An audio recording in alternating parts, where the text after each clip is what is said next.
Mungkin eksotis ya, karena banyak hal-hal mistik yang diangkat dulu ya. Saya lihat trennya itu kemari itu selain bicara tentang atau melihat alam, juga mencari-cari hal-hal yang gaib-gaib gitu masih banyak.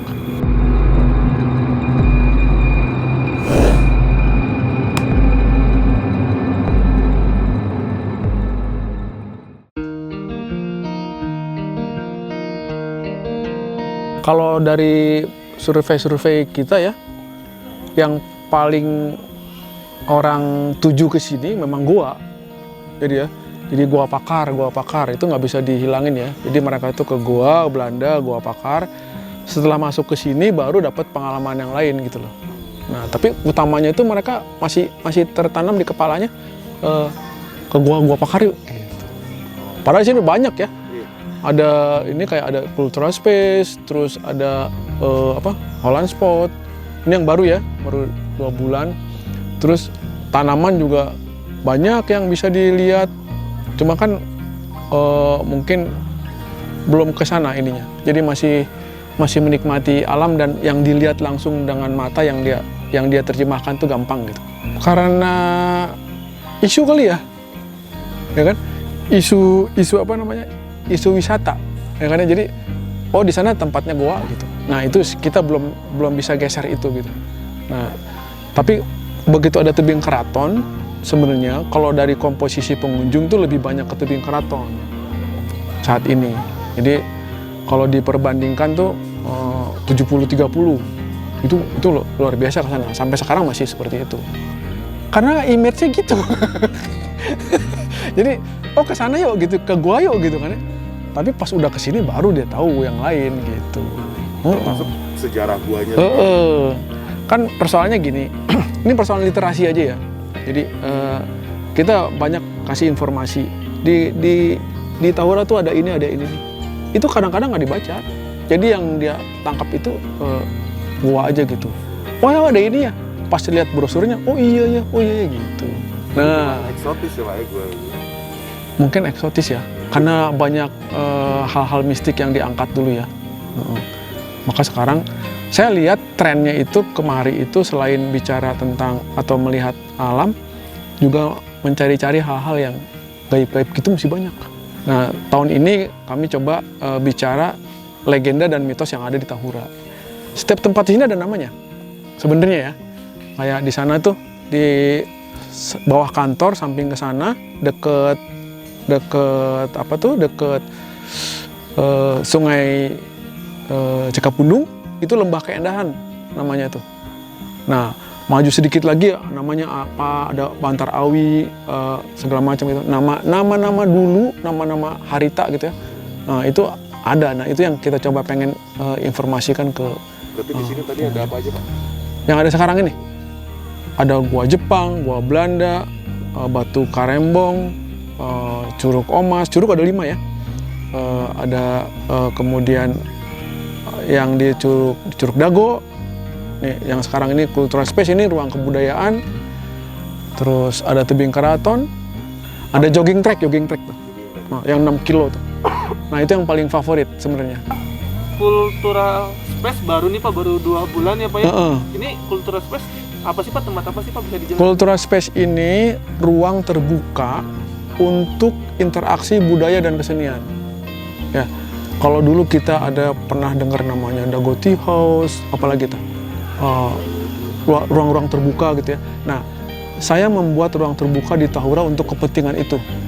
Jadi untuk komunitas-komunitas berkegiatan, berinteraksi, kemudian berekspresi gitu ya.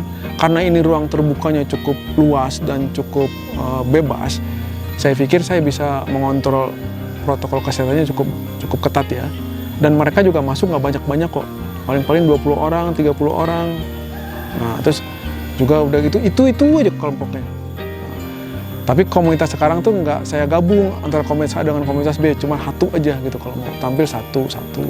Cuma saya juga nawarkan nih kepada Disdik, kalau misalnya ini dipakai ruang tatap muka, dipelajari, mungkin ini bisa dipakai untuk tatap muka anak SMP, SMA, SD 1 minggu sekali, dengan protokol kesehatan yang ketat. Kan kita punya itu tuh, punya panggung yang terbuka ya, barangkali bisa dipakai, tinggal konsultasi sama gugus tugas, kami sangat terbuka. Gitu loh. Kami punya sound system, punya peralatan segala macam. Guru juga bisa jaraknya 10 meter, murid-murid juga bisa 2 meter. Kan yang penting kan mereka dapat itu ya, dapat apa? Dapat feel belajarnya itu kan. Nah, itu barangkali bisa dicoba. Pernah coba di sini dan ini diadaptasi oleh beberapa institusi rapat-rapat terbuka seperti ini. Gitu. Jadi rapatnya itu saya bikin terbuka, jarak 1 meter, 2 meter, 2 meter rata-rata ya. Rapat terbuka gitu. Minumnya juga udah langsung dipaketin gitu, merasa nyaman. Kita udah kali rapid test, 3 kali rapid test yang reaktif semua. Ya. Jadi saya pikir, wah ini cukup bagus nih gitu kan. Nah, kalau ada yang berani riset ini dan kemudian ini bisa dipakai, saya pikir ini bisa diduplikasi ke banyak tempat cara-cara seperti ini ya. Tahura ada 34, semua Tahura bisa dipakai untuk ruang belajar. Di Indonesia 34, satu provinsi punya 1 rata-rata. Tahura kita ini kecil. Berapa gedenya gitu, Pak? 526 hektar ya. Yang lain tuh 66.000, 100.000. Kalau kita bisa 3.000 aja. Waduh, ini masyarakat yang menikmati pendapatan wisata cukup besar ya.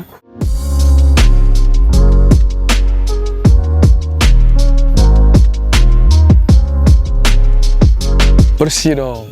Ya. Pertama, kami nggak menyiapkan tempat sampah ya nggak di dalam kawasan. Kenapa? Karena begitu ada tempat sampah, itu diambilin monyet. Maka terjadi perubahan perilaku ya. Nah, sampahnya itu kadang-kadang diacak-acak ke sana-sana, ke sini-sini. Maka sampahnya kita tidak adakan. Terus kayaknya pengunjung juga, kalau kita berbuat bersih, pengunjung segan buang sampah. Kita pakai teori itu loh, teori broken window. Jadi kalau ada satu kotoran, pasti orang tuh akan buang ke situ ya. Nah, kita selalu cleaning, selalu clear up tuh setiap 2 jam tuh kita bersihin, kita bersihin. Begitu kelihatan bersih, orang nggak akan berani buang sampah. Coba aja di jalan Asia Afrika, taruh aja 1 kresek. Pasti orang akan buang ke situ kan. Nah, kami menjaga hal yang seperti itu. Setiap 2 jam kita bersihin. Dan kalau ada yang buang juga kita tegur gitu kan ya. Tapi karena kelihatan bersih, pengunjung nggak berani buang sampah, itu yang saya lihat sih. Kalau ada kelihatan tumpukan pasti ditaruh situ, nitip gitu kan.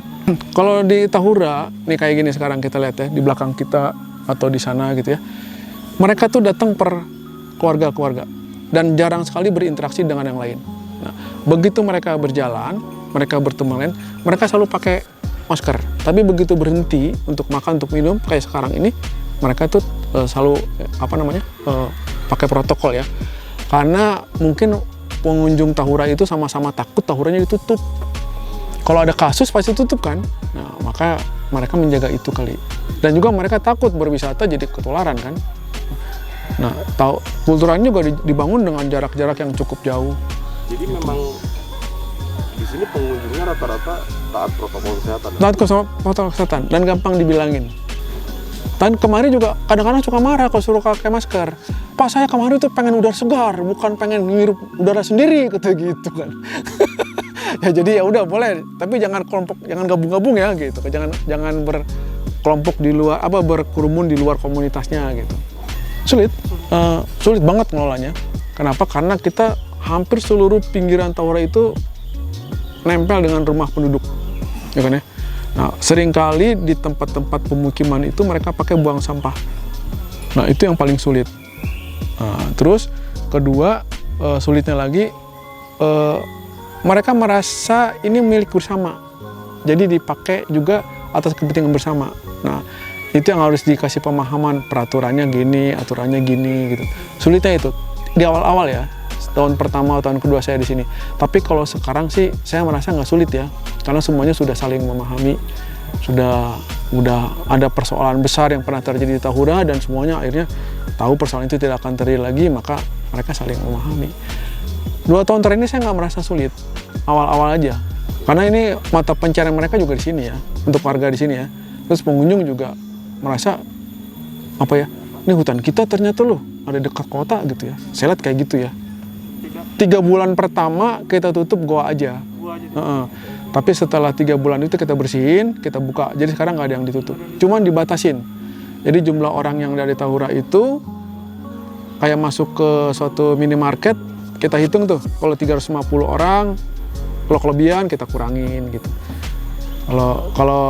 Kalau udah berkurang masukin lagi gitu. Tapi selama pandemi pengunjung Tahura drop 50%. Saya belum dapat instruksi Tahura ditutup, belum dapat instruksi.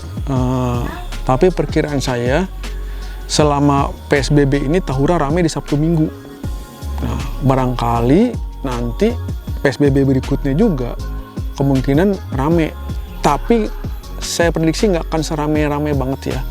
Karena setelah kita hitung 10 bulan ini kan drop setahun ini kan 50% ya. Nah, pengunjung kita juga rata-rata liburan kemarin juga 50% juga. Nah, jadi ini pasti berkurang lagi PSBB. Kayaknya sih ini juga dompet udah mulai mengalami penyempitan. Ya. Jadi orang juga kesini kalau nggak jajan nggak enak gitu kan. Itu juga. Ini tapi masuknya nggak mahal kan? Nggak mahal 10.000. Malah kalau yang nggak punya duit juga kita suruh masuk. Tapi jajannya. Jadi banyak juga orang-orang yang udah kehabisan duit masuk ya kita juga nggak. Ini kan lebih banyak pelayanan ya. Jajannya murah-murah juga. Jajannya murah. Kita 25.000 juga udah kenyang di sini. Kecuali ini kali ya mahal dikit ya, tapi nggak mahal-mahal banget ini juga.